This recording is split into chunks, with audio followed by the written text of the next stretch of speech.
Daily living skills have been described as the skills a child needs to acquire in order to be able to deal independently with his or her basic daily needs. These skills include feeding themselves, dressing themselves, and acquiring toilet training. Daily living skills activities include personal hygiene and grooming, dressing and undressing, meal preparation and feeding, mobility and transfer, toileting, housekeeping, laundry, home safety. It is not easy for a person to accept that he or she is totally dependent on someone for handling their basic daily needs. Some inward cringing is bound to happen here, no matter how sensitively the needs are administered to.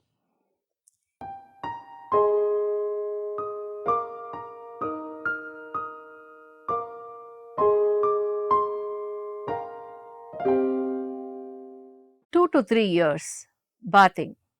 3 to 4 years, eating. 5 to 6 years, toileting. 6 to 7 years, basic personal hygiene. 8 to 9 years, dressing. 10 to 13 years, ironing their clothes. 14 to 18 years, maintaining their personal things. 18 and above, living an independent life. Activities of daily living skills are routine activities that people with disabilities tend to look for assistance, which are mainly classified into six, namely eating, bathing, dressing, toileting, walking, and continence. Activities of daily living are terms used in health care to refer to the pupil's daily self care activities. It is also referred as the things we normally do, such as feeding ourselves, bathing, dressing, grooming, cooking, homemaking, and leisure activities.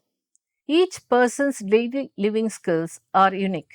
Adaptive equipment can be used to enhance and increase independence of performing activities of the daily living skills. Now, let us discuss about the need for daily living skills. Performing daily living skills is crucial and a challenging task in the case of special students. This is because this will help the child to be independent in handling his or her basic daily needs and boost the morale and makes him or her more positive and confident on tackling other learning areas. This gives dignity and self respect, which is important for everyone, including a special child. This helps the child in leading a normal life in many areas. This makes the child a more acceptable and well functioning member of the family in particular and society at large. This reduces the burden on parents and others involved in their caring. This makes the child more independent and acceptable and increase and improve his or her opportunities for greater social and community exposure and interaction. This helps in improving the social interaction language. This helps in attaining productive work experience at the later stage. It is important to give priority and attention given in the area of self help skills. In some cases, it may be very time consuming and laborious, particularly in the beginning. However, it is worth bearing in mind the number of long term benefits that shall occur, and it is worth putting extra effort that requires at this stage. In other cases, because of the nature of the disability, total independence may be possible. Even so, in all cases, basic skills can be acquired to some extent. In fact, in most situations, if dealt with correctly and consistently, the acquisition of self help skills will be definitely envisaged at the start. If the dependency is inevitable, it can be made easier if the child is helped to participate in the process, even it prolongs than the time it takes to get the things done alone. It is also important to ensure that not only these skills are taught, but also they are taught at the appropriate age or as close to as possible. It is important not to delay teaching daily living skills. It is equally important to remember that nothing should be taught before the child is ready to master them. It is best to decide on one skill and then keep on trying and gauging of the child is ready for it. Break up the entire task and teach each step at a time. Failure to do so can be extremely disheartening. It can give a negative impact on his or her morale, which will reduce chances of success in further training sessions. A useful hint is to be given at the end of the task for enhancement of learning. Learning should happen from known to unknown, general to specific.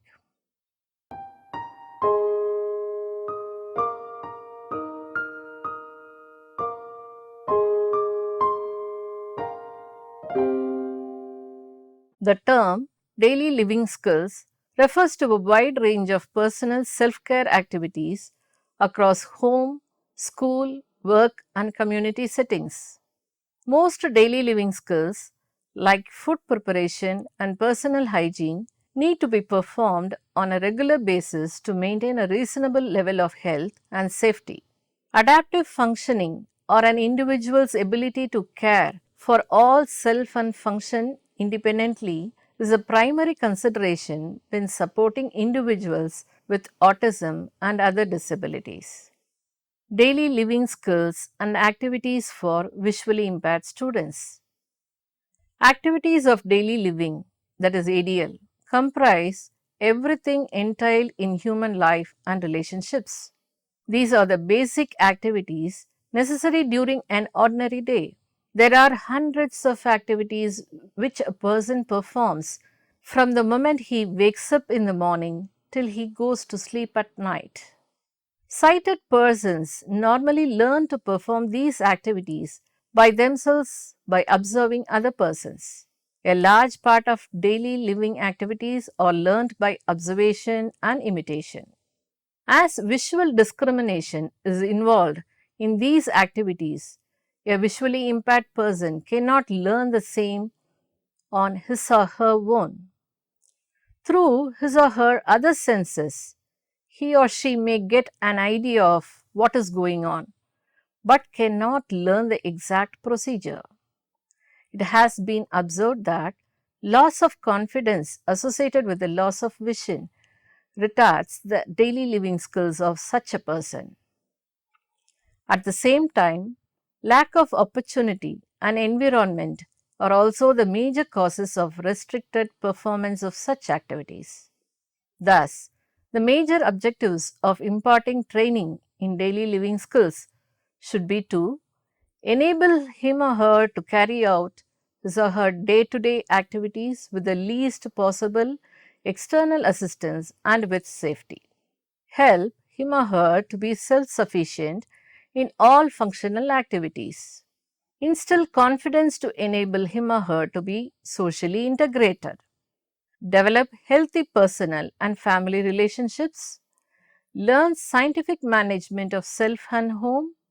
Become aware of safety precautions to be taken in the home. Become a well groomed person. Reduce dependence upon the caretakers. Expedite comprehensive rehabilitation, including economic independence, and develop a positive self image. Thus, activities of daily living include all those activities which people do every day. Training a visually impaired person in these activities would enable him or her to become self reliant, independent, and more confident in his or her routine activities. Although these activities are not an end in itself, these certainly are a very essential means towards complete, meaningful, and comprehensive rehabilitation.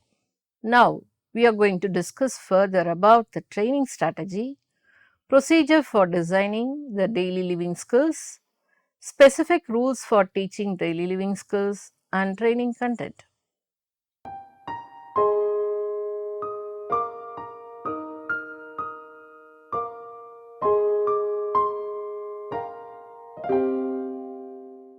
Due to the lack of visual perception as well as discrimination, it is difficult for a visually impaired person to learn daily living skills on his or her own. As most skills are of routine nature, he or she does not need to learn any special techniques for performing these skills. However, it is essential to train for the particular procedures involved in performing the activity. For example, in swimming, he or she has to follow the same steps as a sighted person but may need to be given special training in safety matters. Many times, special techniques or special equipments or adaptations may help them to perform certain activities more proficiently. These activities or adaptations make use of other senses of touch, hearing and taste for their convenience. By using a talking clock, for example, visually impaired person may know the time, day and date as conveniently as a sighted person. Procedure for designing the daily living skills. Observe daily living skills of sighted person of different age groups. Identify the difficulties faced by a visually impaired person in performing such activities and learning the skills. Develop specific procedures for each skill with suitable modifications. Consider the following aspects concerning visually impaired person while evolving the training schedule. Individual felt needs, physical potentials, age, age at the onset of visual impairment, family background, economic status and occupation, environment and past experience. Explain the procedure followed by sighted person in performing a particular activity to visually impaired person. Impart relevant training in orientation and mobility associated with the effective performing of a particular activity. Supplement the skills with appropriate assistive devices and adaptations. Incorporate an inbuilt system of monitoring and evaluation of the training program. Adopt a system of follow-up for sustaining the abilities to perform the activities. Specific rules for teaching daily living skills. Gather the relevant and needed following items before initiating the training. All materials, equipments, special assistive devices and adaptations, embossed diagrams and tactile adaptations. Perform task analysis for evolving the proper sequence, deciding the procedure of performing the activity and finalizing the layout and positioning of the material and equipment. Orient the person regarding location of the materials, procedure of taking and replacing the same, hand coordination, sequence of various operations, use of equipment and adaptations and safety measures. Ensure appropriate use, safety of the individual, no damage to equipment and least possible wastage. Supervise during the performance of the procedure and provide instructions wherever essential. Follow up, evaluate and appreciate good performance. Training content. To enable a visually impaired person to be independent in the activities of daily living and home economics, training should be imparted in the aspects on personal care, cooking skills, housekeeping skills and home economics. The activities may be adapted to suit the needs of visually impaired persons of rural and urban areas. The principles are the same, but minor modifications may be necessary. Under personal care, we are going to look about hygiene, grooming, social graces and toilet activities. Let us see one by one. The first one is hygiene.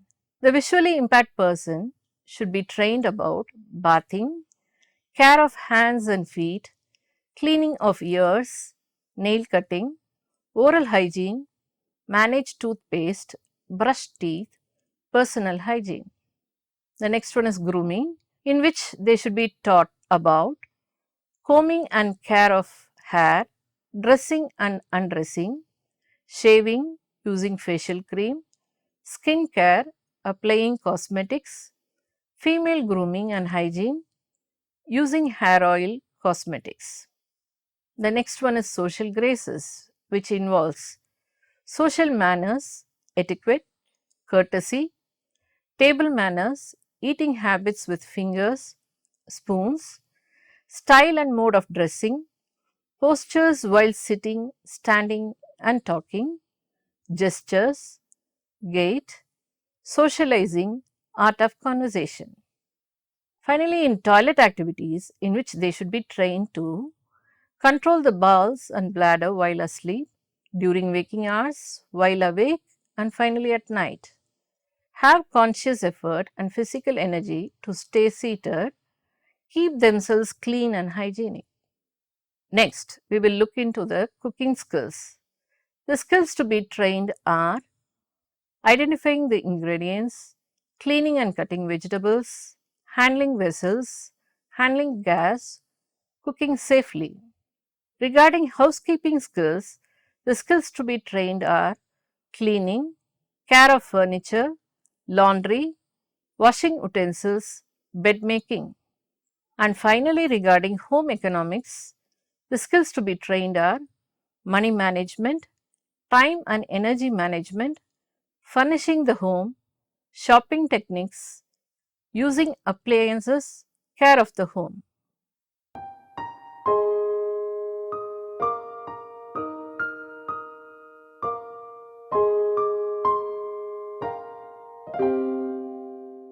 Training in life skills is one of the important interventions for people with intellectual disabilities. Life skills include self-care skills such as eating, dressing and bathing, as well as other daily living skills like shopping, banking, phone use and housekeeping. Being independent in these skills enables a person to live independently. Task analysis and chaining. Task analysis is a method of breaking up a task into small components according to its sequence. Chaining is a method where each of these steps are taught in a sequential manner and practiced. In forward chaining, the client is taught the first step and he does it independently, and the therapist does the rest of the steps. Next, the client does the first two steps and the therapist does the rest.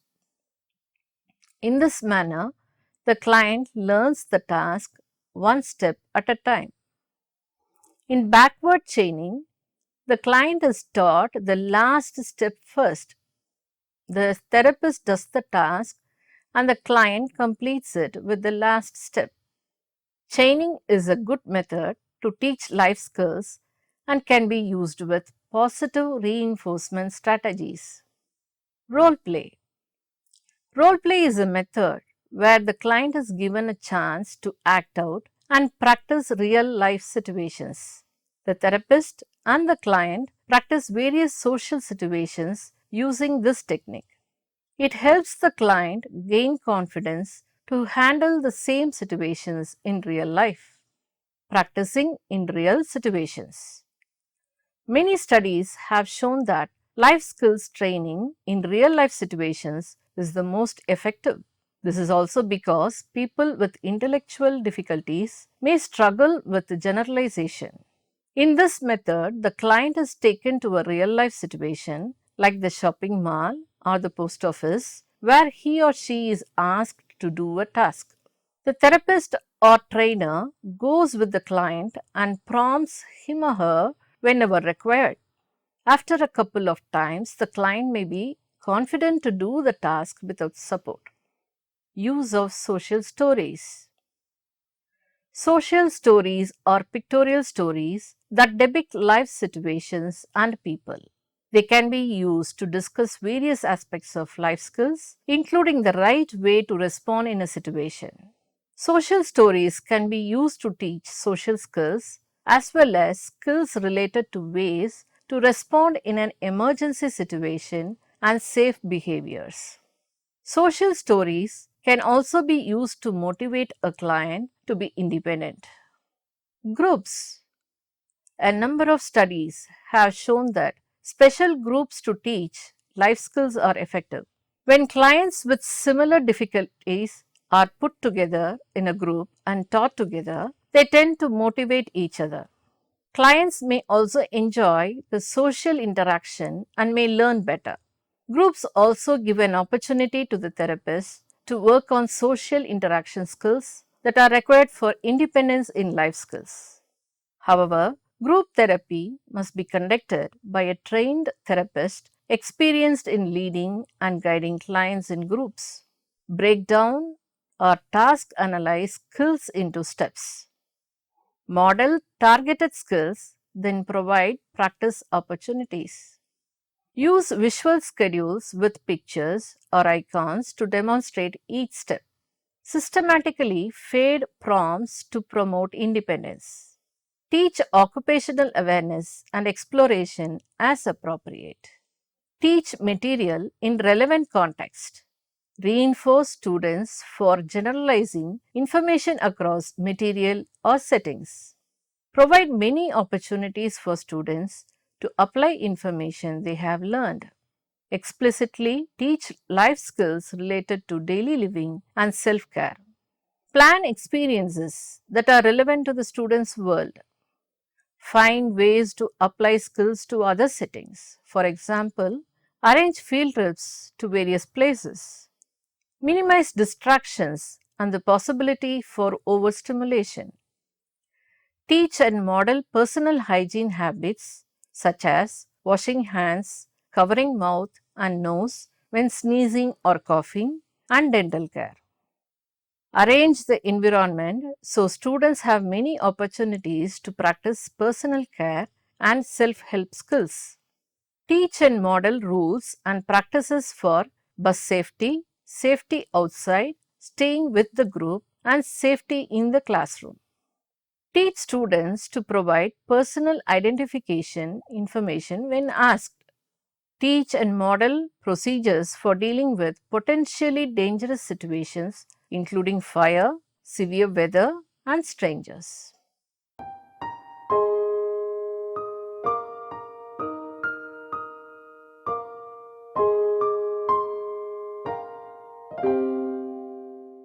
Children usually learn self care skills in the home environment before starting school. Children with intellectual disability may be delayed in learning these skills and need some support both at home and at school. Children with disabilities are more likely to need extra support in everyday activities.